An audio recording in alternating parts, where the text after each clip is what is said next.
the human experience, because it's like, man, I can't save the whole world. All I can do is kind of like work this little corner. And it may not seem much, but my God, if everybody did that, it would be amazing. Well, right, but the key here is that what you're doing is you're saving yourself. And when you save yourself, then my mouth. Like attracts like, right? So I save myself and I can save the world, right? I can save whatever is in my proximity. And it changes my relationship, to it, whatever it is. The grass. I just love that. One of my favorite things is when the native guys in North America, and they're called the fancy dancers, I believe. And they have these amazing, one of my favorite guys is Superman, and he's a native guy from Montana, I think the Crow tribe. He's awesome. He like raps and he's just this amazing being. And he gets out in his fancy dance and he gets going. It's an activation. He's using the costume as a technology. Every strand that's coming off, just particularly how he moves it and he does the dance, activates all those strands. They're all prayers and they're all flapping out and they're going out. And on the top of their head, they wear it looks like a little quail feather thingy that goes up and down. But what it is it's for the grass beings and the insects. And so when they do the dance and they're activating, they're going back and forth, with their feet. They're doing exact in the, ancient ways and how the costumes were made to do the technology and the activation. So when they go out, they're communicating multidimensionally through the dance that they're doing.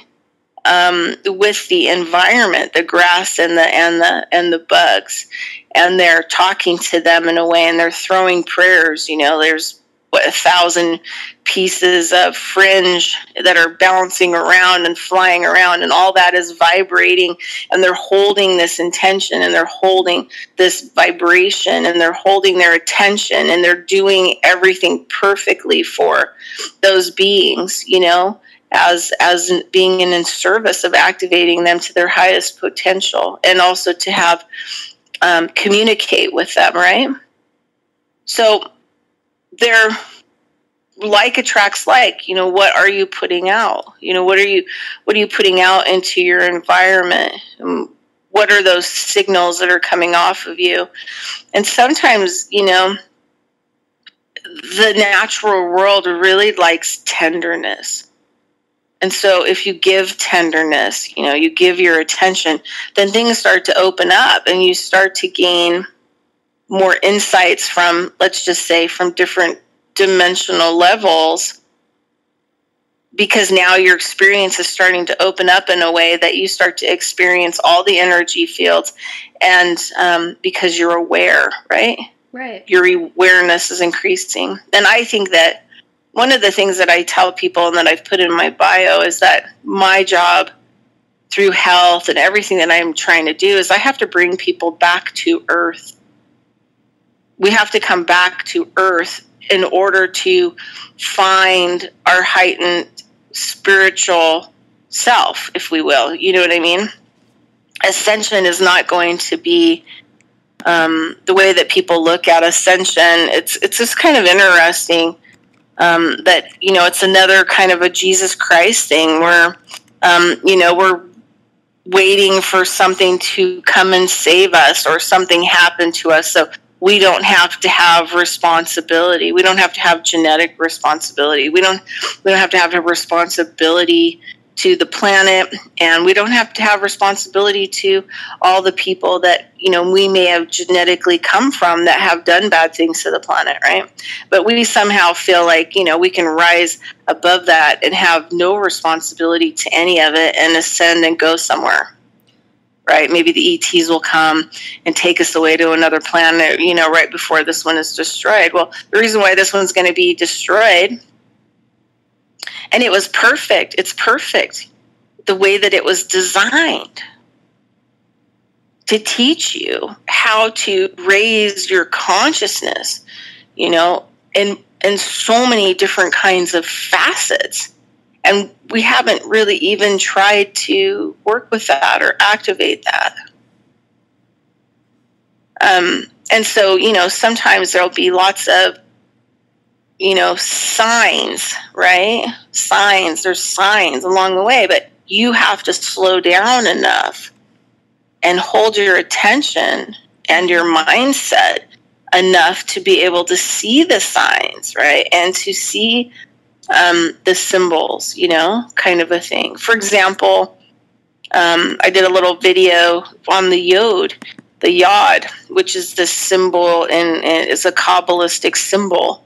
And I studied Kabbalah for a brief period of time at the synagogue here in Reno with this guy who was a master rabbi who had been all over the world. And I was kind of really floored at how, you know, the symbols and how the symbols are supposed to be done, how they're supposed to work, and how you start using them through meditation to basically spin them and to see them in like third dimensional reality, right?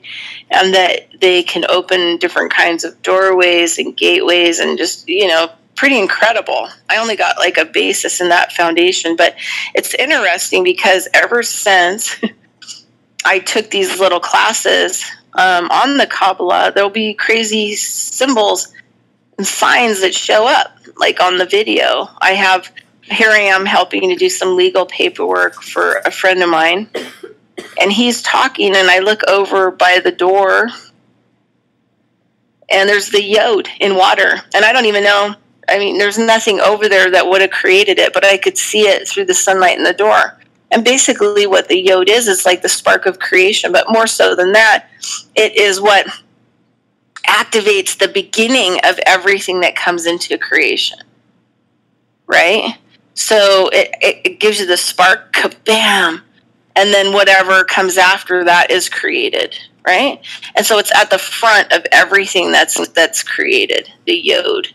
It's the you know, omnipresent type information, explosion, big bang that shows up and then activates anything from that point on into, you know, creation, into solid matter. So I'm looking at it thinking, God, that's so bizarre. Like, what the hell?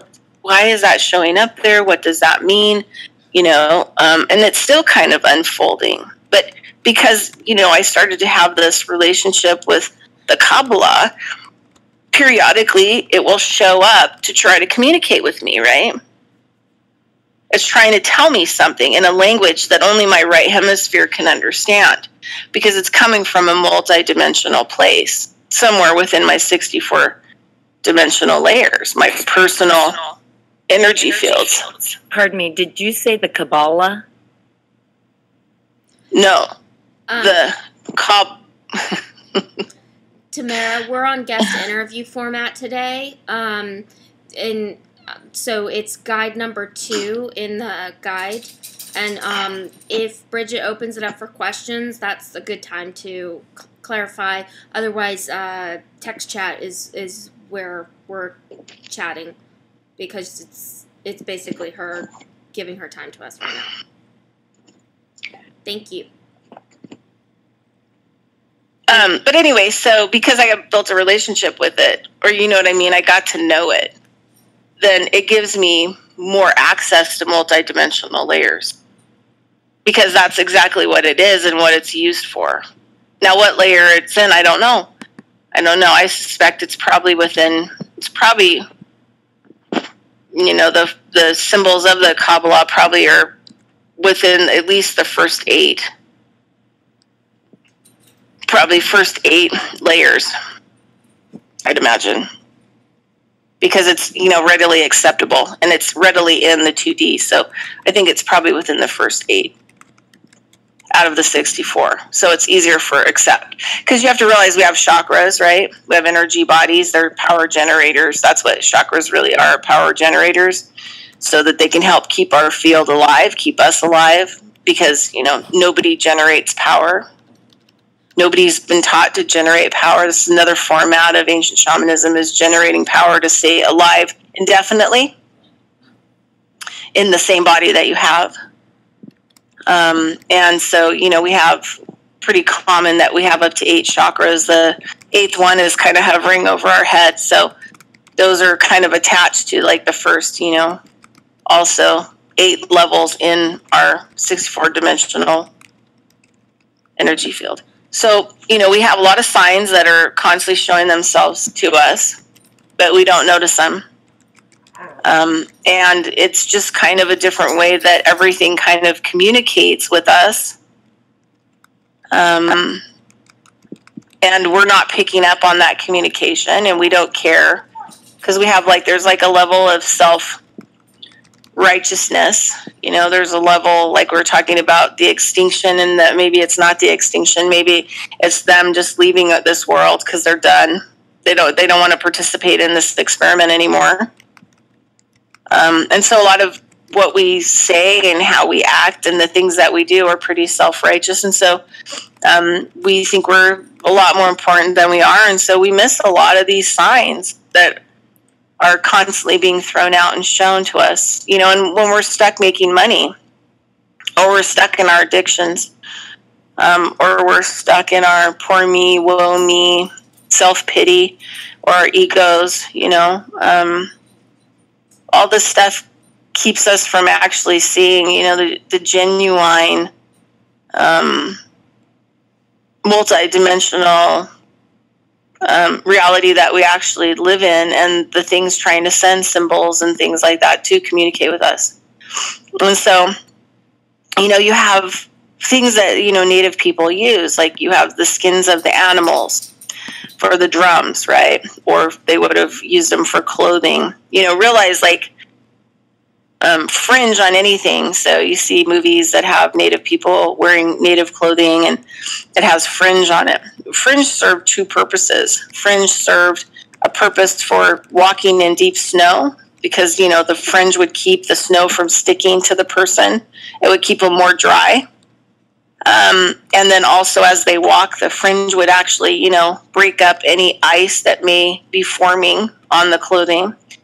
And then also each piece of fringe was a prayer, was literally a prayer. So as the person's walking, they're activating all these prayers 24/7. So they're literally living, in a multiple dimensional reality, activating everything around them all the time, being in attunement. And then those pieces of fringe become like antennas, the antennas are going out and collecting information, and those antennas are working with everything around in a kind of a multi-dimensional way. Then you can take the deer skin. Everything is prayed over, even the smallest things. So, there would have been tons of prayers over an animal, a deer, whatever. And then down to tanning that hide and then it coming into a drum. It would have been so laced and infused with prayer that it would have transformed the skin into something that could communicate with the gods, right? We put over wood, the standing people, and together combine a tool, a device, to communicate with not only multi-dimensions, but to be able to communicate with everything around them in a multi-dimensional way, a heightened spiritual way. So, you could actually activate it more with, putting some symbols on it, or and a lot of, some of the Native people I know that use drums for, technology. I was talking to Valetti, this Russian guy who's on my show on Saturday. He just blows my mind. I mean, he just blows my lid right off. But we were talking about how he's using this technology from ancient times, and they're being able to change. They're being able to target individual beings, bees, humans, and he said they all have different frequencies, and they can attune this technology that they're making to specific to the being that needs this heightened awareness. So basically, wherever they're putting this frequency, they're saving the bees. The bees are not dying in Russia because they're getting the exact frequency that they need. It's attuned for them, which means that bugs don't invade their hives anymore and kill them. They don't suffer. They don't. They're not going to go through starvation and a lot of these other things because they're using these specific ancient technologies to enhance their energy being, which keeps them strong and healthy, right? So they're not undergoing the same kind of stuff that's going on in the U.S. And so you think about like a lot of this, they're using different kinds of stone, which is what they're turning it into an organic device. An organic piece of technology, a biological, energetic instrument of technology. So the thing is, like, nothing is out there, it's all here.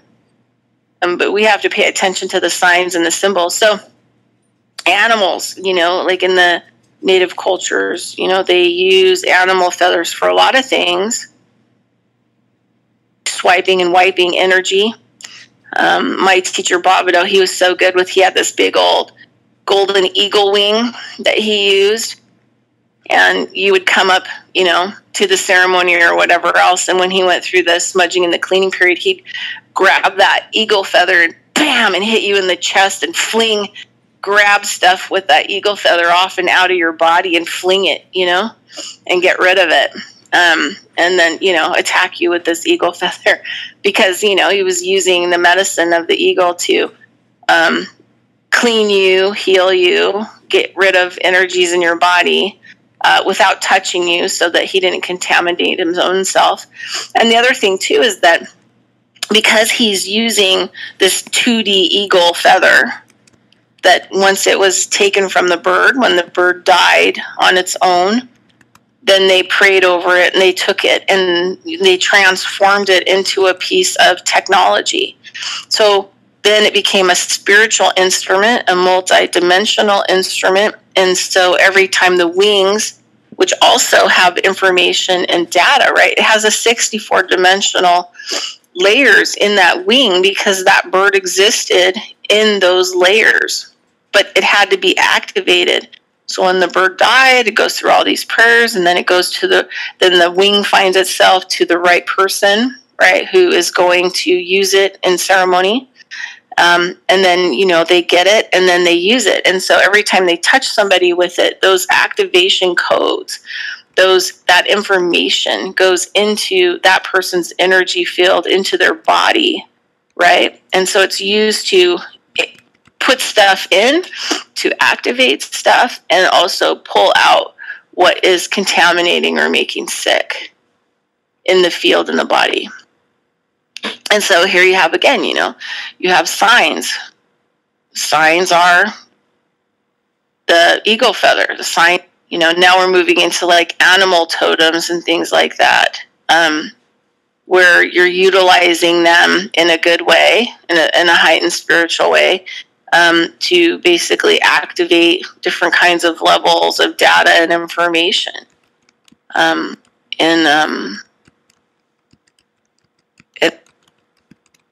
Once you start to see, that all this different kind of stuff is going on, you start to pick up the signs. You may not know exactly what they are, but they will and eventually you'll know, what they are, or what's needed. That was one of the questions I was going to ask you for listeners in the audience. How would you know that something is a sign or not a sign? And you just said you answered because everything is. Okay, because everything is. But okay, so G7 is here. G7 is basically an audio engineer, and I go to him with all my audio questions. The poor guy probably is sick of hearing from me, but he said that true. Not true. You should put some grace in his bank account every once in a while. Just sit down and meditate. Be like, I'm putting some grace in your bank account. Thank you for helping me.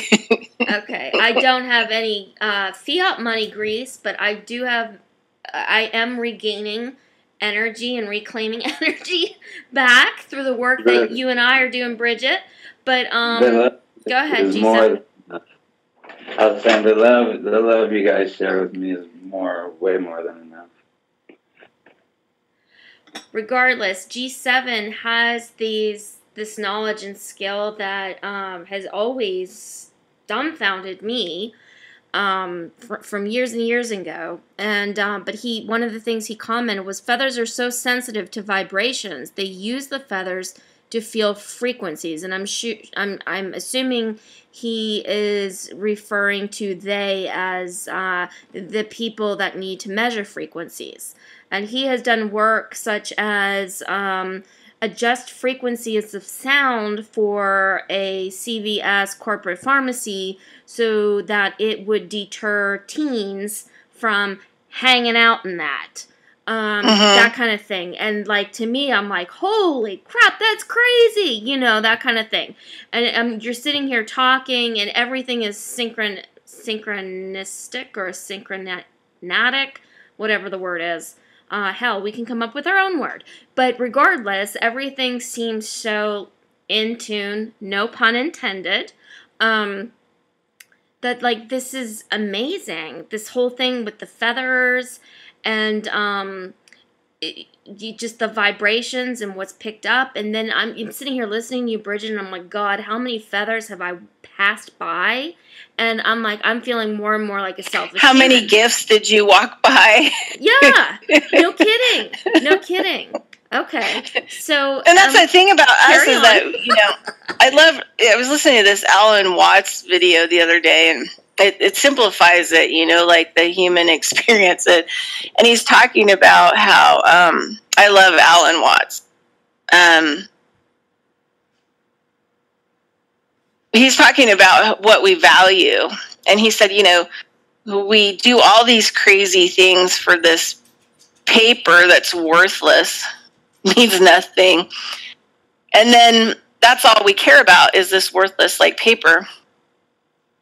He said, but when we take that worthless paper to a store, the real value is what we buy in the cart, what we get in the cart, and what we can bring home with us. So this worthless paper, you know, gets you something, the real value. And I think about like being out in nature and working with nature and all the different things that I'm involved in, and how that's the value, right? That's the wealth, because it's the experience. And everything in nature has 64-dimensional layer, right? Geometrical structure patterns, and then how they break down to the lower into like the 2D. So for example, you know, like the 2D is the hoop, right? Where the hoop is formed, where the ring, this hoop, the circle, is where it's at, right? So it's just one geometrical pattern. It's a circle. And then you go up to the third level, and then it adds more. So by the time you get to the 64 level, you can even look at, I think, what is it, like, I'm going to get this wrong, but it's like the hadrixo, you know, hexagonal, you know, whatever it's going to be. But you can even see it, and you can figure out how different levels that you're operating in, and what kind of, even the physical structures, the geometrical structures are going to be, and how that's going to operate, and how much information's in there. And I have my student, well, he's not my student anymore. He's really doing a good job, but he's has degrees in math and physics, and so he was explaining to me mathematically what is significant about geometric patterns and structures. And even if you hold like different kinds of, you know, like a Merkaba or, you know, like a square, even you're holding them in your hands. And he said it's the surface of information that matters mathematically. What can be held, you know, in it and on it is what's significant. So what that tells me is that, you know, in each format that we're operating in, that each structure or pattern, you know, up to the 64 level or layer, is all about more and more information, more and more data, which produces itself. We could call it a frequency, right? But everything has it. And so this is like a really incredible story. That, you know, something that I experienced. It's also a story about Jin, you know, the star of our show. Super Jin. So, I was going to Rudolph Steiner College. I went back when I was, I forget how old, and wanted to actually grow my own plant medicines. I wanted to get some land, and actually for my private practice, it was the only thing that I don't do, was have my own medicines that, you know, I can prescribe, right? So I wanted to actually go back and learn how to grow plant medicine. I was just really wasn't lucky enough to get into herbal programs, no matter how hard, you know, I was applying for them, or something was always going wrong. And so I ended up going back into permaculture, doing permaculture stays. I went on farms, and because I was already like 37, 38, even if I went to places and I performed really well and outworked everybody, I always was turned down as a long-term apprentice or candidate, because I was older. You know, they always wanted younger people, which was really discouraging, you know, but I would take what I could get, and then keep moving on. And then finally I found my way to biodynamics. And then I stopped doing farming internships, and I moved back to Reno. And then I would travel over the hill for several programs at Rudolph Steiner College, including the biodynamic farming program. And what I learned to do was cure the soil, you know, which seems like now I think, well, hell, that's something you're going to want to learn before, you know, you actually plant your little computer devices called seeds into the soil, because the soil matters, and how that seed is going to perform, right? What kind of access points that seed is going to be able to obtain, and maybe even go past it to creating the kind of medicine that I need to eat or other people need to take. You know, so want to create the highest octave of plant medicine, which is also a frequency, which also provides, you know, which is data and information, right? That's going into whatever it's going into, that it's pointed at or that you're taking. So I was building. So during that time frame, I would come back to Reno, you know, in between all my classes. Because it was like 3 weekends a month that I had all these different classes. And so the rest of the time I would just drive back and forth. And so I was working with all these preparations based on Rudolph Steiner's work and curing soil and what he saw 500 years into the future, and then brought these preparations back. And then, you know, we put them in the ground, and we do different time frames. And for me, it was like awesome, because it was like shamanism, right?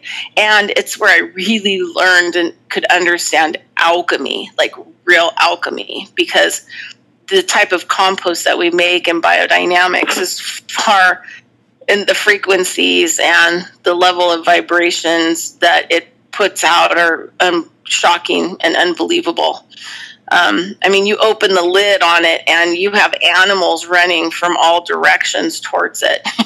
You know, you let that compost out in any way, and you've got all kinds of activity going on, because they're like, woo, this light, you know, this beam of light and information. So there was this one preparation that I was working with, and it was kind of towards the end of summer, and what we use it for, I think it's the 501 is what they call it.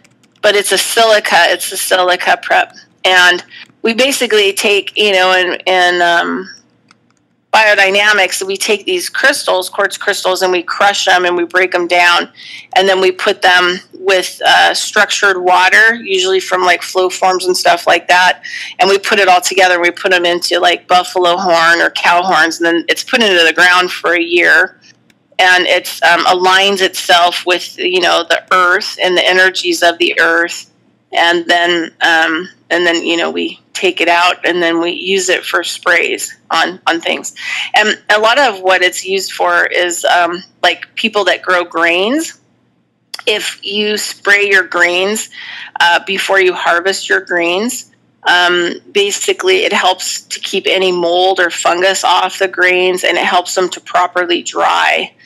And basically, because it's silica, it's like tons of mirrors, right? Glass windows. And so when you spray it on to things, it actually increases the photosynthesis, which means how fast the light is coming into the plant.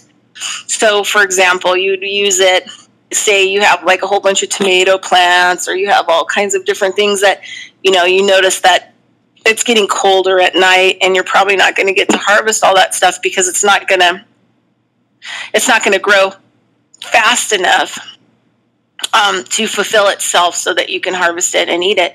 And you can actually use the silica preparation for spraying onto those plants. So during whatever daylight they do have, it puts like 1 million more little panels, windows, light access points onto the plant. So the plant is absorbing more light faster as the days are colder or it's more cloudy. So what it does is it helps to ripen all of the fruit, faster, kind of in a natural way. And so we harness the beings that are in the crystals. And my teacher was so funny because he comes from Biodynamic International. He was handpicked to come to Rudolf Steiner College, which Rudolf Steiner College is no longer there anymore. It was a gem, but for 30 years they held it together, but people are just not interested in this kind of work. So, they ended up closing. But he would say, when we're crushing the crystals, he'd be like, can you hear that? He goes, we're freeing the beings, we're freeing the forces from the crystals, right? We're freeing the beings that are held in there, and they're coming out. So what he's saying is like, in whatever layer dimension that being is being held within the 64 levels of that crystal, we're releasing it, right, to come into the 2D world and operate as a singularity versus in the crystal construct, right? So we're changing how the frequency of this stone is going to operate, right, to utilize it for the benefit of the good. So I decided I was going to, because, it keeps coming around that it increases light. It increases photosynthesis. And I started thinking, I wonder if I can use this to get rid of the drug addicts. I was working in this neighborhood. It was an older neighborhood. The people across the street were like major meth addicts. They were always like 3 o'clock in the morning. SWAT teams would have lights pointed at their house. Come out with your hands up. They were making meth in the house. They had 2 small children. I mean, they were a mess, and everything that went around them was a mess. And it was like this orgy of just horrible energy. It was just really stressful for the whole thing. And so I was living on these people's property, and I was basically over 4 months, I completely took out all the ornamentals and weeds and everything else, and I started fixing all the soil around their house, and then I started making it into like an English garden with all kinds of different fruit things and trees and plants, and then made them a garden area so that they could grow food. So I was totally transforming the whole yard, and there were a few people that would come by and kind of put me into the category of a witch, as they watched this whole green thing. This green yard was emanating energy far and wide in this old area where there was like all these drug addicts and everything else. And so literally this yard attracted so many people. So that's all I did for 3 and 4 months was work in that yard, because, one person, it takes a long time to actually transform a quarter acre, of land.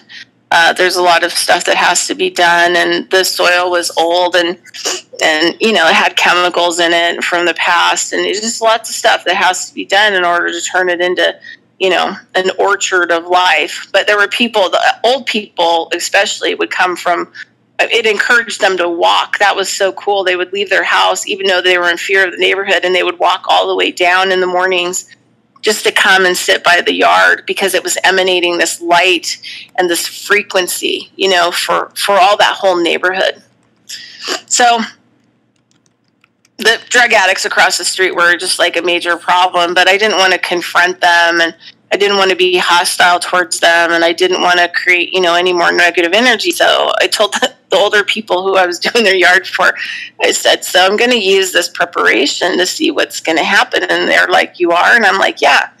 And so basically you put the preparations into a bucket, like a 5-gallon bucket of water, and then you stir them for an hour. So you stir them, you vortex them one way, then it goes into like a chaos period, then you vortex them the other way. And it's quite a bit of work. But I would sit on the porch making my preparations with this stick, the bucket between my legs early in the morning or, in the evening, because you want to do it when the sun is less intense. So I'm out there in the evening and I'm stirring, getting my preparation all ready, get it, filtered, the nylon, get it into the sprayer, and I'm just waiting till it gets dark. And I go over across the street and I'm spraying the silica prep on the only 2 living things that are at this house. Everything else is completely dead. The yard's like a sand dune, Jin's inside that yard. So this is before I saved Jin.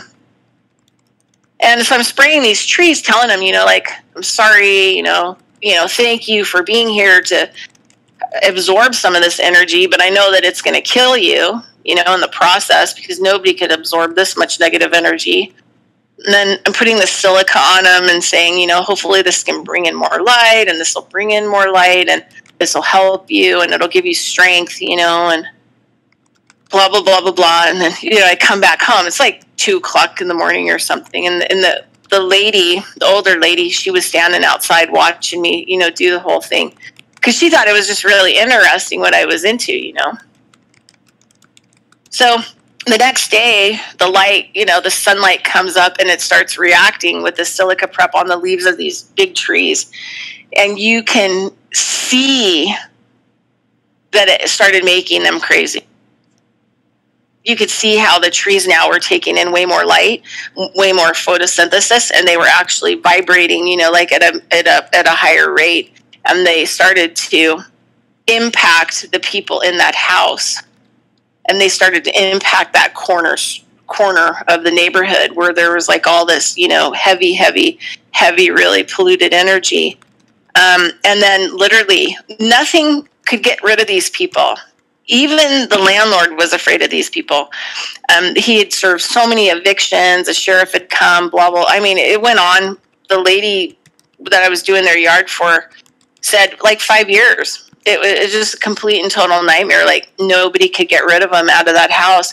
And within 2 weeks of spraying the 501 silica prep on the trees could had enough increase in light, and their frequency was vibrating at such a rate that the people couldn't be there. And within 2 weeks, they were gone. Literally.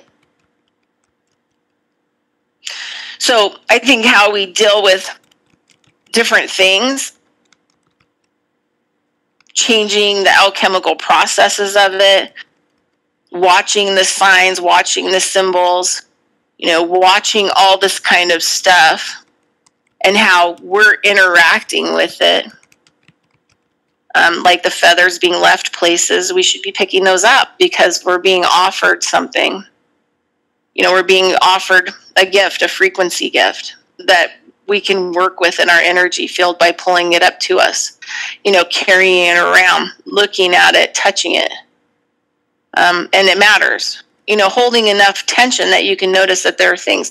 Like, I'm not big on, picking things up. There are a lot of things that I don't pick up. Or move, these days. And I think it's because a lot of it I don't really need anyway. I'm kind of operating in a whole different kind of platform, so I don't really need that stuff. But occasionally I will, pick things up, and really, look at things. But there are symbols everywhere, and there are, gifts everywhere. They're the, creation. So this is kind of the way I look at it. You have the creator of all things, which I think is like an original AI program, but also involved things to come from so many different worlds to participate here, and create it all, right? And then we've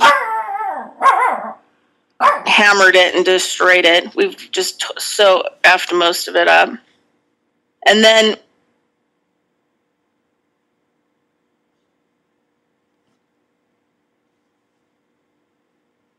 excuse me. Golden was co-created, this whole reality.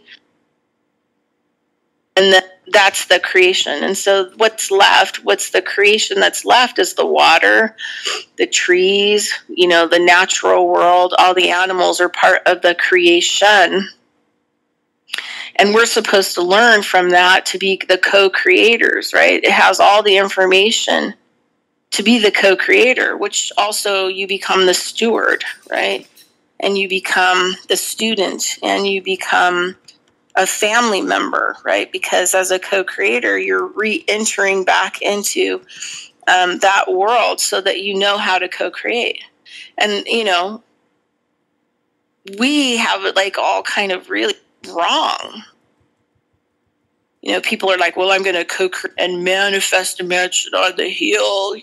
I'm not saying those things are wrong, but what was destroyed to get your idea of what your dream is, and what kind of self-importance would lead you, or ego or insecurity would lead you to want to, manifest something like that.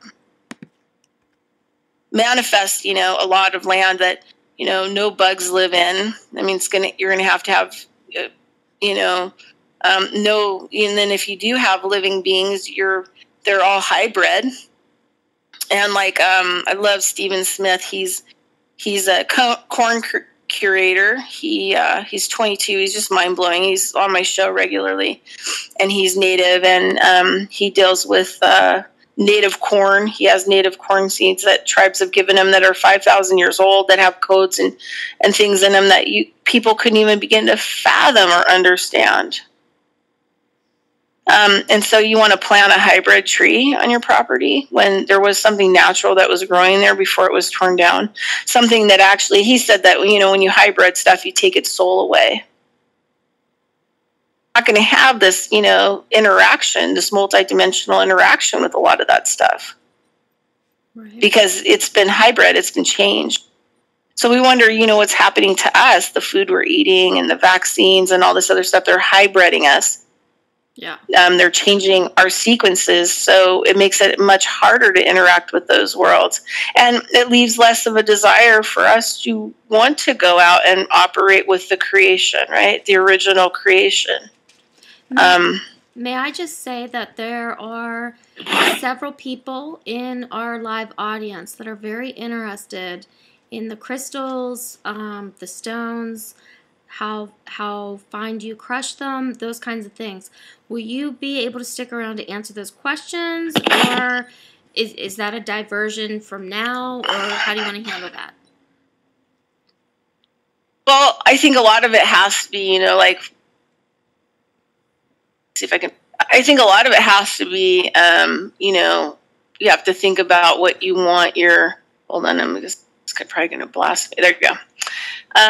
What you want your original intentions to be, with using like a silica prep. For example, it can be hot. In areas where it's really hot, it can increase hot, and it can actually, kill trees and plants because it's going to heat up whatever environment, because it's creating more photosynthesis. So let me see here. Let me see if I can find Okay. Well, we don't want to Biodynamic. divert you from what you want to get out in the broadcast, so that's why I'm leaving it up to your discretion and how you want to direct it. Yeah. So I was just going to see if I can find something. It looks like there's kind of some lectures and things like that. Specifically, this guy has a channel called Quantum Agriculture, because that's what we're talking about. Steiner's work is very, I think, probably we could put it into quantum. Is this Rudolf Steiner? Yeah, he's the one that created biodynamics, right? It's part of his work. Okay. So there's a guy here who's talking about,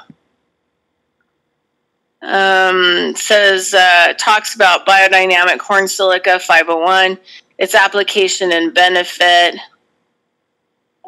Anyway, so there's just a lot of stuff that's on here, a lot of different people putting information on here. Kind of a thing. So you could probably go look. It's the 501 horn silica prep. And then, look into it. It's the only, crystal preparation that we use for biodynamics. The rest of them are, based in cow poop, lactating cow poop, because we don't use any other kind of cow poop. It's the lactating cow that produces all the medicine for the land.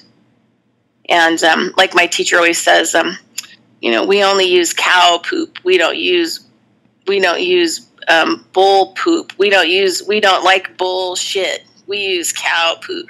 Is that the origin of the famous, that's bullshit, man? Like, is that how that arrives? It could come from I don't know. Could come from the biodynamic farmers, but we don't do bullshit. We do, cow shit. Anyway, it's kind of funny. So, yeah. But yeah, you can look that up. If you were to talk to people in biodynamics, like just, having a question and not have studied, like preparations and making preparations and actually, utilize them as your own. So that's the cool thing about biodynamics, is that they lead you into using these things, but discovering your own scientific processes with them and how you use them. But they would never about silica and like just different ways that I've used it, and I'm sure that they've used it. They wouldn't kind of lead you into that direction. They'd want to, get you in the process of making it and putting it in the ground and all that other stuff first, to understand it from the base level up. His work was very much around that. Steiner has a really great book. I've recommended this before, How to Know Higher Worlds, I think is what it's called. You can find it probably cheap on Amazon. Oh, How to Know Higher Worlds.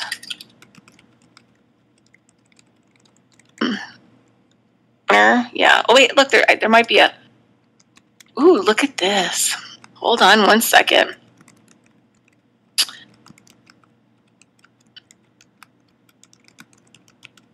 So there's Rudolf Steiner, How to Know Higher World.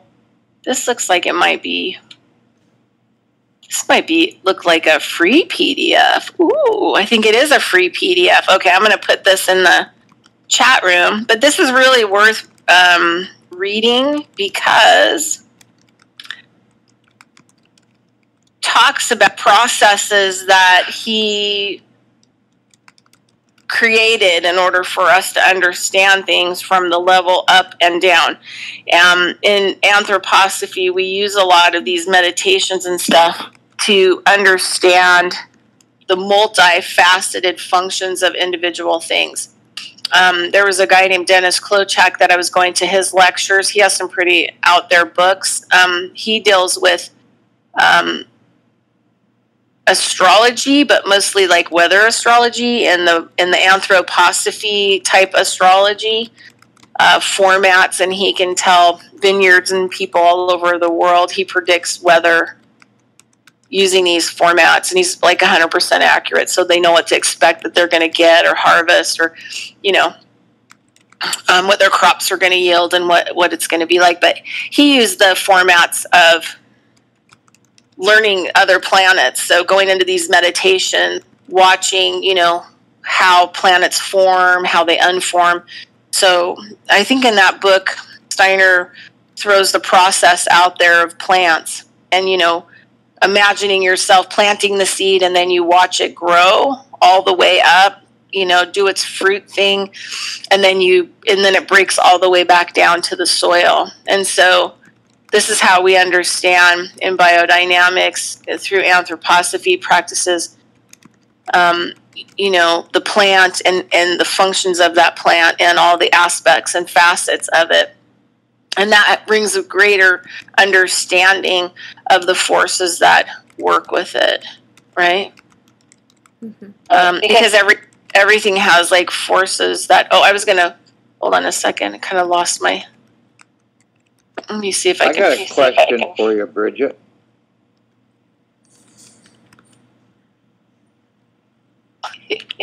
Hey, if you ever heard of a product called EM1? It's a inoculation liquid to inoculate your soil.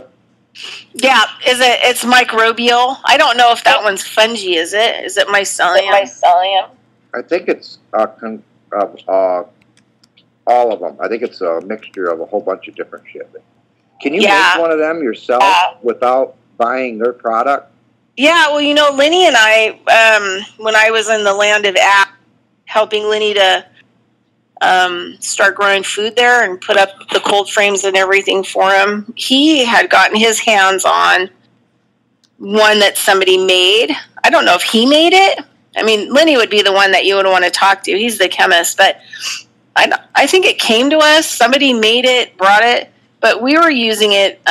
We were experimenting with water because they had a pond and there were too many ducks and geese in the pond. And so the pond wasn't, it was kind of had a lot of stagnation in it and it really needed some help. And so we decided that we were going to use this EM stuff. And we put it in the pond. Lenny, he's posting, but and so we decided to add it to the pond to see, what it would help the pond to, fix itself or, get better. I didn't stay around long enough, so I don't know what that experiment lended. But I'm sure that, Lenny's got a lot of ideas. Plus, before he left and went south of the border, he also, was, doing wild mushroom grows. So you probably could, utilize certain kinds of mushrooms to actually create some of that EM stuff. The other thing too is like, are you in a, do you have a yard that you grow stuff in? Or, you got like a patio or what are you doing? Well, I have a cage out back that I grow my marijuana in, and then my vegetables I just grow in pots on my back deck for right now. Most of my property is wooded, and I want to clear it out, but I'm hung up about cutting all the trees out. Right. Okay, well, that's a good thing to be hung up on, right? Because you cut them down, and then you're going to lose the frequency that you have. I was thinking I was going to have to cut some of them down anyway, so I'm just going to leave the ones on the north side of the property because the sun don't come from there anyway. So. So Lenny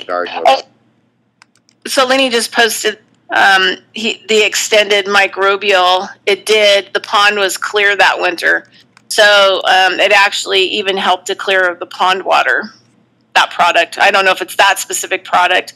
I'm not really sure where Lenny got that product that we used. I don't know if he made it. The EM1 on the market right now, the price went sky high. It's hard to find it, and because Ranch Project said if you get a hold of it, just buy it by the quart, because once you have that, you can make your own.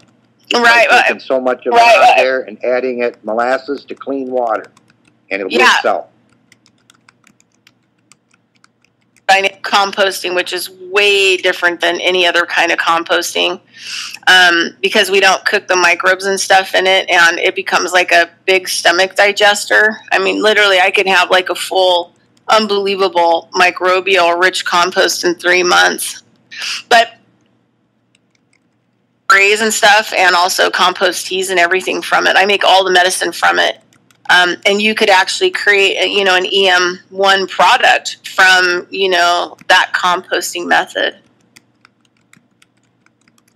Well, what kind of products do you have, sources do you have to make that? I mean, you have to have a varied landscape in order to produce that kind of a product, or you have to go out and buy organic? No, you just make it. You just build it and you create it and you make it. It's like a layer. Mostly what you need is straw. You need at least one bale of straw because you're going to have to cover it. The straw is going to be the membrane around it. It's going to be freestanding. It's about, 3 feet wide, usually about 5 feet long, and usually, anywhere from 4 to 5 feet tall at the end. And, I'm just trying to think about, I have some videos of what it looked like, the one that we built on the land of Az, and I've taught some classes. I've been trying to think about how, I have Zoom meeting, and I want to teach some classes. I want to be able to put some classes out. I want to do like a mini phenomenology course, which is a Steiner, spiritual science based on the work of Goethe.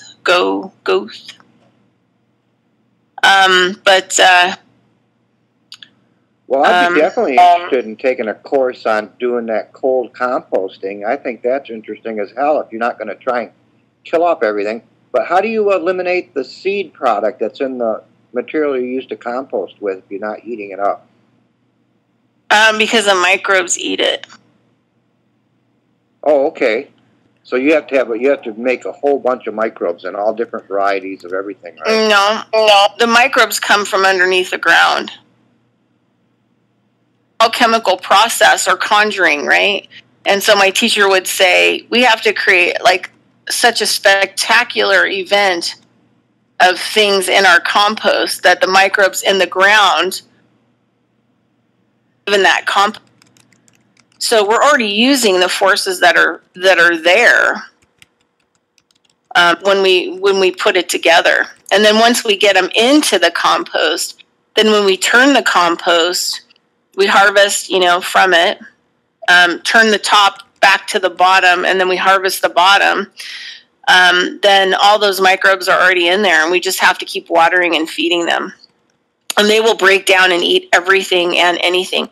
Put dead animals in it, feathers, pine cones, pine needles, kitchen waste, even, cooked chicken bones. Like, there isn't anything that I don't put in the compost. The only thing that I don't put in it is antimicrobial plants. So I don't put any wormwood or any of those kinds of things because it'll kill and slow down the microbes, right?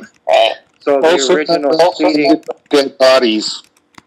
Yeah, dead bodies. Yeah. The original seeding of the compost, do you have to mix some of the dirt in with it then to start it? No. It's all carbon, which is like, pine needles, dead leaves, 60%, you want like at least 60% green matter and 40% dry matter. So you can just, rake off a whole bunch of leaves in fall and then have like a big pile somewhere of them. And then every time you feed the compost, you put, a layer of dry debris. And then you put your layer of wet debris, then you water it really well, put the straw lid back on, and then that's it. And about every 3 weeks you open it, and then you just feed it like a stomach and water it. When you're ready to utilize some of that soil in like about 3 months, takes about for the microbes to get up in there and really chow down.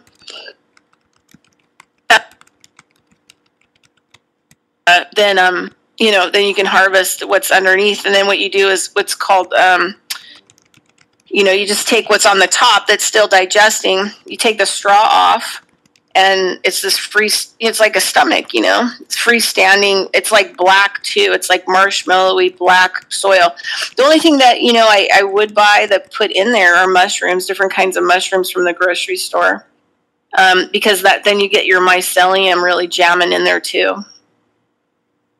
And the mycelium will eat up the radiation and all the heavy metals and all the toxins that are in it as well. So it'll clean it up 100%.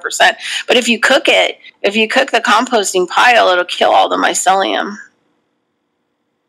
It'll kill the things that you actually need, for microbial-rich stuff. Then you could use it to replace any kind of EM products that you're buying. Because, they're going to be older. I mean, they are going to work better than what you have, but they're all going to be older. I mean, how long were they on a shelf? How long have they been in plastic? They've been in those containers. I mean, so you want to make sure that all that stuff is fresh and good. Your compost from heating up? You water, it's freestanding, right? And you put the straw around it, right? So it encloses it, and then you just water it. So every time you feed it, you just massively, massively water it. And then it keeps from heating up. Because it has enough liquid in it.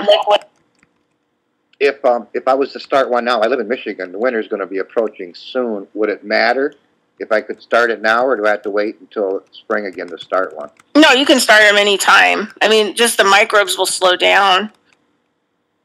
And you probably will feed it less, and you'll probably won't put water in it, after the first watering. That's the thing that takes a lot, is how much water that it needs initially. And like even Lenny will tell you, like, you just are shocked at how much water, once you start making the base of it, and then you put the, you just water the crap out of it, and it all absorbs so much water. Because you want to keep it from turning into like an icicle, so that it'll jam through the winter. So you probably will need a lot less watering, and then you just feed it. That's Seymour.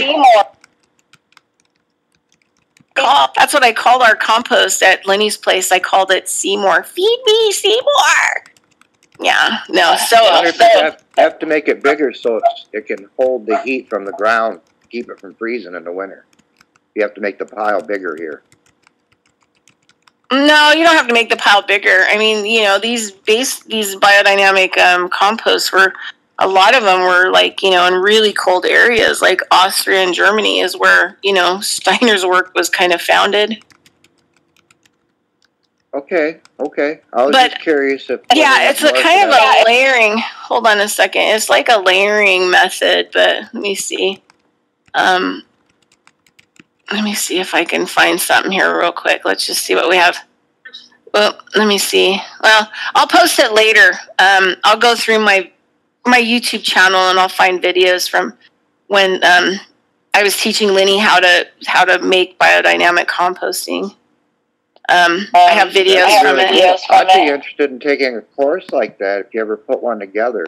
Yeah, I just have to figure out how I'm going to be able to explain it and teach it, but I would do it over Zoom online. So I kind of want to teach people how to work with the earth a lot better. And the mini phenomenology course will be fantastic. Are you in the hoodoo culture or wherever it's called, where you put trees in the ground and bury them? Oh, yeah. Well, I mean, no, because I just, the other thing, too, is I just don't really have a large enough property. But this is the deal. If I had a property that had a stream or a creek or a river or something on it, I'd actually take the wood and put it across the streams and the water. Because I've been learning some other stuff from some native people that do they call it cultural restoration of land. And it's more important for the wood and the logs and the trees to actually go across the water. Then the water flows over them. It creates oxygenation. It creates little homes, backflows for different kinds of organisms and fish, and also it offers a whole bunch of microbes into the water system that were in the tree as it breaks down. And also the trees offer, as they break down, like a sponge and a filter for the water as it goes downstream, helps to clean it. had a property and I was going to use trees, I actually probably would fall them and drag them over and put them over the waterway, actually. Yeah, unfortunately, I don't have a stream running through my yard. I wish I did, but it ain't far away. But I have to cut the trees down anyway, so I was thinking instead of burning them, I would put them in the ground and bury. Yeah, no, I mean, that would even be better. But I mean, the thing is like you can just cut them or just leave them, drag them over to another area, and they'll break down, and they'll actually feed the soil around some of the other trees that probably need something to break down. This area has been saturated with oak trees for years, and the ground's really sour from all the oak leaves, So it's just the acid. Right. Yeah. It makes it real sour. Well, the thing is so, what it does is it makes it a little too hot. So all you have to do is start adding some calcium in. So you could go get some powdered limestone and, throw out calcium or powdered limestone into certain kind of areas that, you want to unsour, so to speak. And then that will help, over a couple of years to actually help the soil.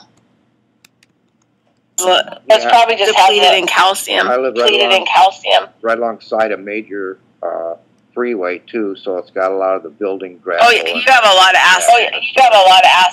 Yeah, it doesn't grow things well. The places that I have things growing, I've dug the holes and replaced the dirt in the holes with my own dirt. Yeah, I would get some, powdered.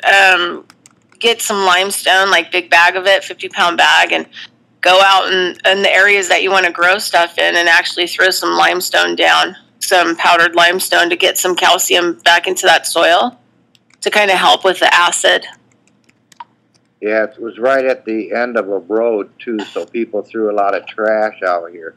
I've dug holes and found diapers and a lot of tin cans and a lot of stuff in the ground. Yeah. Well, I mean, we got a lot of that everywhere, don't we? A lot of pollution everywhere and a lot of hidden pollution that, people have hidden. And, yeah. I mean, they're like out here in the desert, there were areas way out of town where there were dumps, like, turn of the century, where they dumped all kinds of stuff. And then what they did was like 20 years ago, they went in and they took, I don't know where they got the sand, but they went in and they had to flat